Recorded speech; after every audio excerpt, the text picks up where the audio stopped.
Now we're going to get down to the nitty-gritty of what Indians are all about. I still say we Indian people are believers in the truth. This is the way of life that was given to your people. You're born an Indian, you're going to die an Indian. Indianness is a good life. You're facing an Indian this afternoon. Good Saturday afternoon out there, everyone, and welcome into your number one source for Native American television news, Native News Today. I'm your host, Jason Salzman, joining you from the Mvskoke Media Studios here at our headquarters as we get ready for this week's episode. Lots of things to get to, lots of important information out there, and lots of awareness going on in the month of April. So we're going to be covering all that in the coming weeks. We got some of it for you here today on the program. Lots of things happening out there in Indian country, specifically here at Mvskoke Creek Nation. We hosted a town hall meeting this week with Congressman Mark Wayne Mullen. He came in and had the town hall here at the Mound Auditorium, and if you keep up with us on Facebook, and I hope that you do, Mvskoke Media, we had a live stream of that yesterday on our Mvskoke Nation news page. But we'll get to a lot of other news. We've got a great show lined up, and we're going to take our first break, so don't go anywhere. We'll be right back with this week's episode of Native News Today.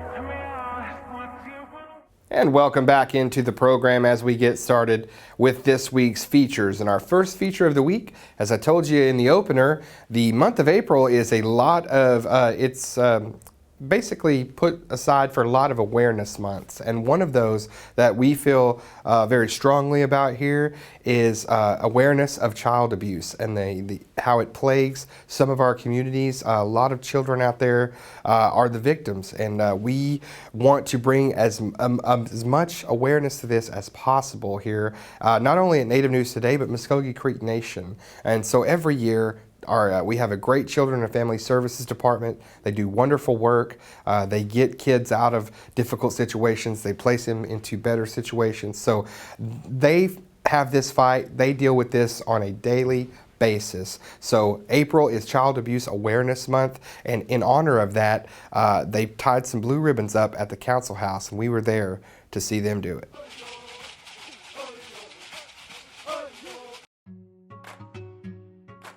We're actually kicking off our Child Abuse Awareness Month. This is our prevention efforts, and we are actually doing our Blue Ribbon Tree event today.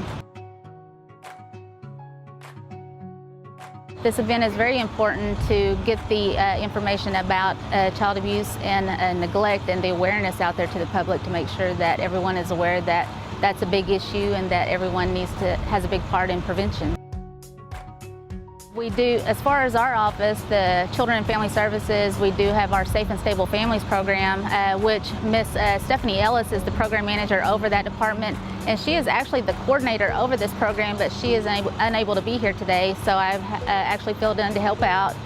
But her program is actually focused on the prevention efforts and actually put services in the homes for our families that need help to help try to prevent child abuse and neglect. And as far as Children and Family Services, we get involved when children have been removed from the home for child abuse and neglect. We just want to make sure that all of our Creek citizens are aware that April is a National Child Abuse Awareness Month, and if they ever have a concern about a child's safety, they don't have to have direct information about actual evidence if they're being neglected or abused. If they have a concern, please make that phone call and report it, because it's everyone's part in making sure that our kids are safe and protected, because they are our future. Currently, right now, we have over 300 children that are in state and tribal custody. I believe our numbers are 371 Mvskoke Creek children that are in the custody of the state, which is the state of Oklahoma through DHS, or the Mvskoke Creek Nation tribe itself. A lot of them are child abuse. It goes both ways, child abuse and neglect. It could stem from drug abuse. It could just stem from the physical neglect, and then of course the abuse itself. What we really like for the Creek citizens to understand is that this does happen within the Mvskoke Creek culture. I know we like to sometimes think it doesn't, but it really does. With wherever we're at, in or out of our jurisdiction, it really it is a problem, and we're trying our best as Children and Family Services to try to help resolve that problem. Like I said, really just like for people to know that this does happen in Indian country, and the numbers prove it with 371 children that are in custody right now. Just to be aware, to take part in events like today, just getting educated on abuse and neglect situations, making that phone call to our office if you suspect any abuse or neglect. Our office number is 918-732-7869. If at any time, even if it doesn't amount to anything, we'd still like to know, and we could still make a visit to that family to see if we can prevent child abuse or neglect. We're always in need for foster placement. If anybody out there is willing to be considered for foster care, we do offer that through our office as well. You can call that same number and we can come out. We can give you a packet for foster care because we're in desperate need of foster homes right now. We have a lot of kids that are in non-Indian placement, so they are not involved in a tribe at this time. So we're really in need of Mvskoke Creek foster homes.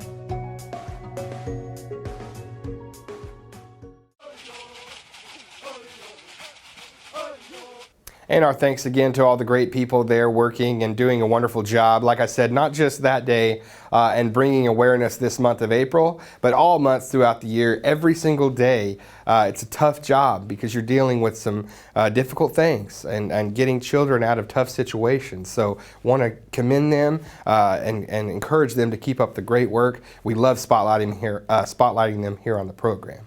Another thing we love to spotlight here on this program is our Creek people doing different things, and a lot of them are, some of them are doctors, some of them are painters, some of them are artists, as we bring you now a feature on our next Creek citizen out there doing wonderful things. He is from Tulsa. His name is Johnny Dicon, and he is a painter. Really does a lot of great work, has some paintings in different parts of Tulsa, things like that. But he had a gallery coming up, and it's running through the month of April in Oklahoma City. We wanted to visit with him about that. Johnny, we're so glad to be here with you today and talking about some of your art and specifically about a nice little event you have coming up, really for your artwork, and we wanted to discuss that with you. Tell us a little bit about that. Thank you for having me, Jason. This show is called Ancient Visions and Contemporary Voices, Painting from Indian Country, and it originally got its start at the University of Arkansas in Fayetteville. Started in November during Native American Heritage Month, and so I was contacted by the university library systems and asked if I'd like to be their artist, their featured artist, and I accepted because I used to go to the University of Arkansas. I was studying art there, and so it was in the planning stages for several months, and as it grew, she asked me if I knew more artists, so I thought of my ex-wife, who I was married to a Hopi woman. At one time, she's got a younger nephew, Kai Humiestua, and he's 19 now, and he's a great painter. And I thought, this would be a good exposure for him. So I invited Kai to the show.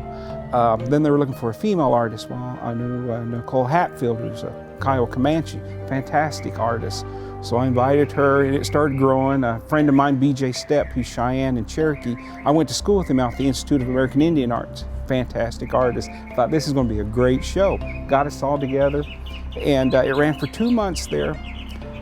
Did great. We loved it. You know, the reception and everything was fantastic. So I talked to Nicole. I said, we need to get this out like the Native Pop show did, and you know, a group show that travels. So she got in contact with people she knew, because she was part of that Native Pop show when it opened in the city. So we got the ball rolling there, and she introduced a new artist into the group, Ed Hoosier, and he's Comanche. Fantastic artist there. So this is a really nice show. It covers Plains art, Southwestern art, Southeastern art, and it's covers the whole genre of different styles of paintings that the different tribes have. Tell us a little bit about your art specifically, and really the journey of it, because everybody has their instance where they started, what kind of got them started, and how they got bit by the bug. But tell us a little bit about how you got started and what mediums you really focus on. Well, I started at a real young age. My father was a sign painter, one of the old style sign painters, lettered by hand. So he had all this paint in the house. I was always fascinated with all the different colors of paint. He'd come in with paint all over his clothes, and I loved that. And so I got started there. He started, working with me, drawing. As time went on, I started entering shows, started getting recognition for it, so I decided to go to school for art. And so I went to Bacone College, and I graduated from there, and I studied art there. I went to the University of Arkansas, Northeastern State in Tahlequah, and I graduated also from the Institute of American Indian Arts out in Santa Fe. And so I've been entering shows for a long time. First started doing the work like the old guys did, like A.C. Blue Eagle and those guys, the flat style. And my style evolved, and I got more interested in one time Ruthie Blaylock Jones, my teacher at Bacone, said, well, you used to have such a schizophrenic style of painting, because one minute you're painting the old style and then you're painting the new. She goes, keep it up. So every time she sees me now, she goes, are you still painting? I said, yeah, I'm still doing it. Now you primarily paint?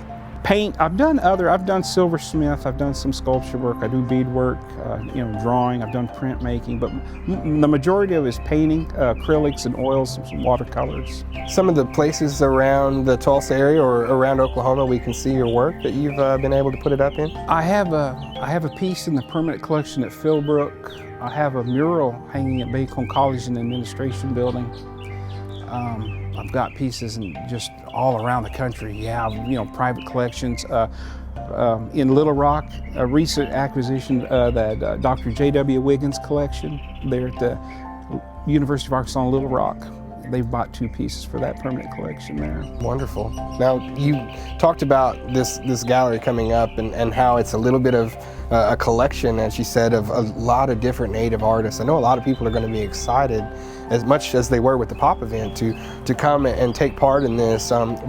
Give us the whens and the wheres again, and how long it'll be running. Okay, it's in the Paseo Art District in Oklahoma City. It's at a place called the Paseo Plunge, and it starts, opening night is April 7th, and it runs until the 30th. We've seen, as well, not just art itself and people being branded and named Native artists, but we've seen legislation too to protect that. What have been your thoughts on that, and seeing at a state level, or really at a legislative level, folks wanting to protect the integrity of Native art?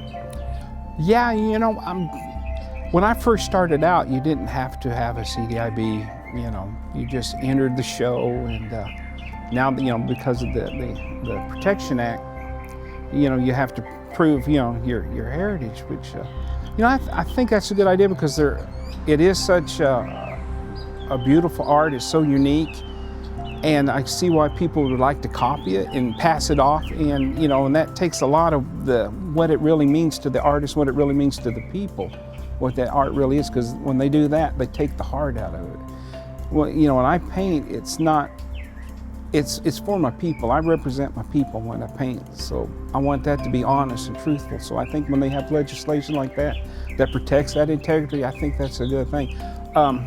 you know, there are some gray areas in it. There needs work on it. I know a lot of people that were Indians that were not enrolled members, you know, so they were never put on the rolls and never recognized as Indians, but in their community they are, because they are Indian, and so I think that was bad on them.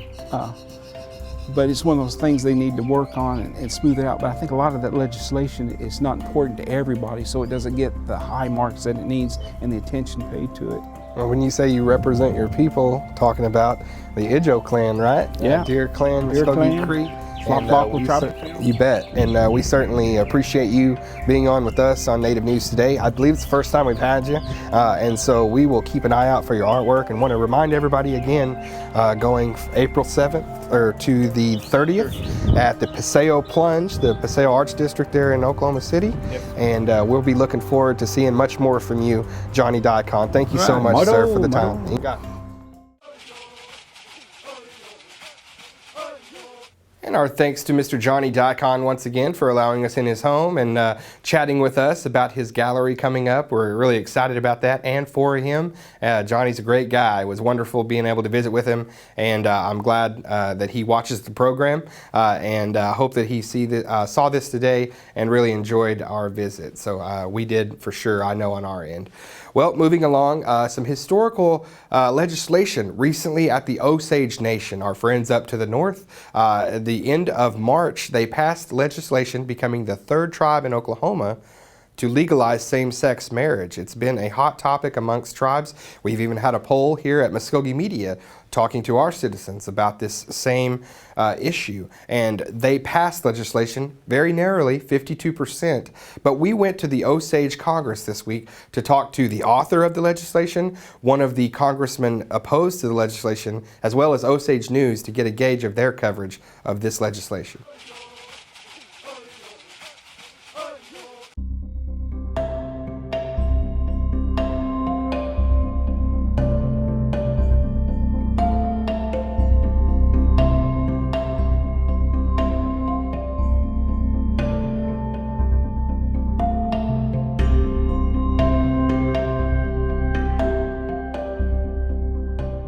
Well, in Osage law, a marriage is defined as a civil contract, was defined as a civil contract between a man and a woman.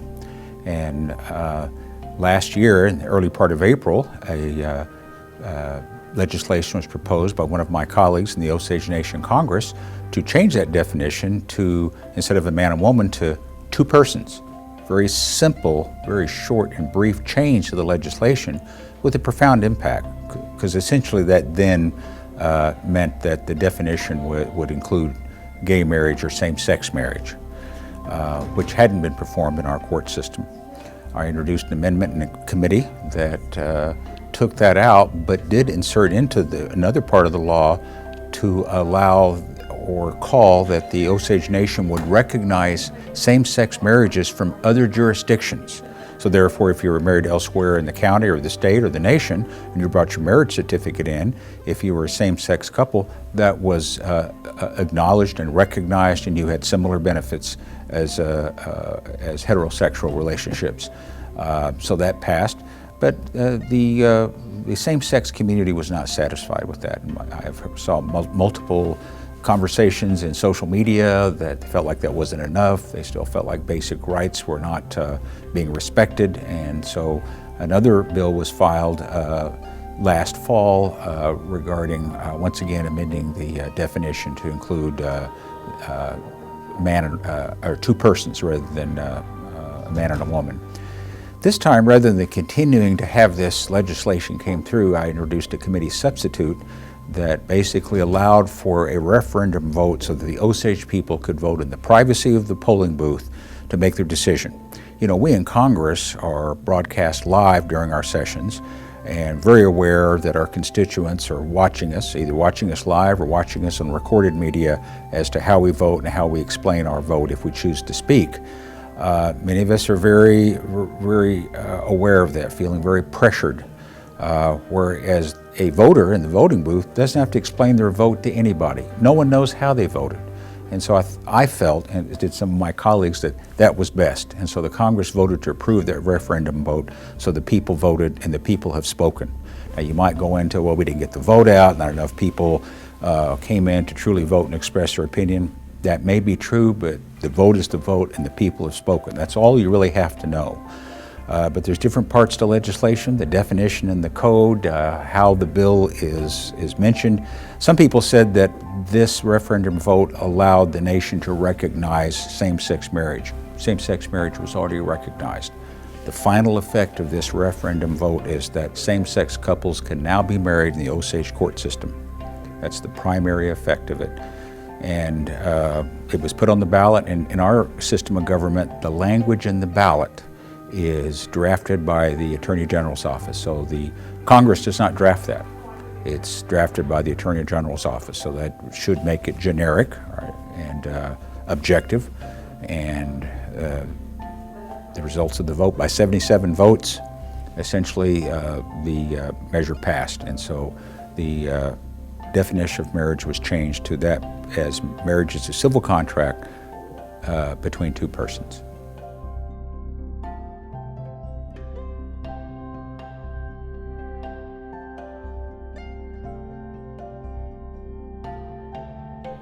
Equality. It had been authored before myself by Congresswoman Shannon Edwards. It had failed. There had been some amendments placed into the legislation that allowed for individuals of the same sex, if they were able to get a marriage certificate somewhere without Osage Nation being involved, they were able to bring it to the Osage Nation and it was going to be recognized. But in my eyes, that wasn't true equality. True equality was what is allowed for the heterosexual couple to come up and get a marriage license through our judicial was not being honored for same-sex couples. And so I picked up the legislation and authored it. It was a second go-around for this Congress.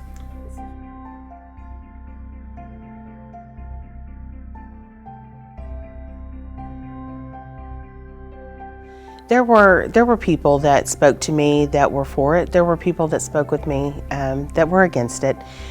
I even heard from a good number of people that didn't care one way or the other, and some of them didn't vote. I even heard from the people that opposed it, but for whatever reasons, they didn't want to vote against it.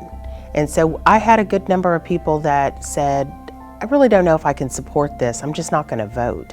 Didn't ask them what their reasons were. It's democracy, their choice to vote or not.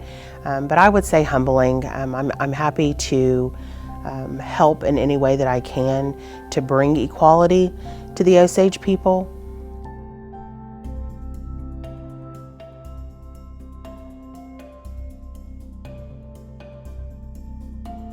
I think that our younger generation is very accepting. They are very forward thinkers, and I would say that a large portion of why this did pass was our younger generation. I think that they're moving forward. They see the issues that Native Americans and their tribal members have had to overcome historically, whether it's women's right to vote, women's right to own land. It's exciting, and I do see more nations if they put it out to a vote to the people. I think that sometimes elected officials get too wrapped up in what I'm trying to represent the people that voted me in office. But if they put that question out to the people, I think they're going to be surprised. And I think that we knew that this legislation wasn't going to pass through this body of Congress. We knew that. And I was a proponent of putting it out to the people. Now, I wasn't a proponent of wanting to really go the special session or special election route where there was an additional cost. I would have preferred for it to go on the ballot in our next general election. That wasn't the case. We put it out for a special election, but the people spoke, and I'm a believer in democracy. And if it had not had passed, I would have been disappointed, but again, the people would have spoken. But we saw what they had to say. It did pass. It was very close, but I do think that tribes are hearing more from their constituents, and the constituents are speaking and saying, this has been ruled on at the federal level. There's been a lot of time, money, arguments, debates on this one issue, and while we are sovereign, the majority of people feel that this is an equality issue and that everyone deserves the same rights.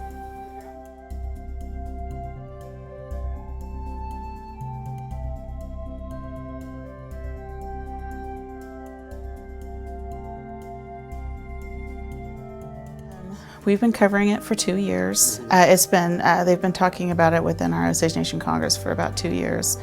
And first it was the community reaction. The local community is, in my opinion, would be against it. But our out-of-state voters and out-of-community, I guess you could say, voters were for it. And the only way that we could gauge community involvement or how people were thinking was by our Facebook page, our social media sites, because people were very forthcoming about their opinions. And especially after the vote, the official vote, there were many comments from around the country, from Osages living in the United States, that were for it. But most of the people that commented against it were local. There's an interesting culture with the Osages because local Osages that live here in the county, in the Osage County, are majority Catholic. And if they're not Catholic, they're Baptist. And that is just a generalization. But also we have Osages that are members of the Native American Church. And most of those religions, not the Native American Church per se, but the Catholic and Baptist, do not approve of gay marriage. So most of the dissenters on our Facebook page were of Catholic or Baptist religions. And that'll wrap up another episode of Native News Today. We certainly hope that you've enjoyed this program. We really love it when we have a program like this because it showcases a little bit of everything that we do here at Mvskoke Media, specifically Native News Today. You have a feature on a citizen of ours that is an artist at the Mvskoke Creek Nation. You have a Mvskoke Creek Nation government department doing wonderful things that we can highlight. And you also have some hard news a little bit with the historic legislation coming out of the Osage News. So a well-rounded program this week. That is what you can find here on Native News Today each and every week right here on CW19. And if you can't, and if you're not in our viewing area, please go onto our YouTube channel. Just search Native News Today. We're the top search there. And you can get us and subscribe, hit the red button. You'll get all of our work, all of our archive material, everything that we put up on demand as we put it up. So keep visiting us there, as well as our social media sites, Facebook, Twitter, Snapchat, Instagram, all of that, Mvskoke Media. We'll see you guys next week. Have a great one.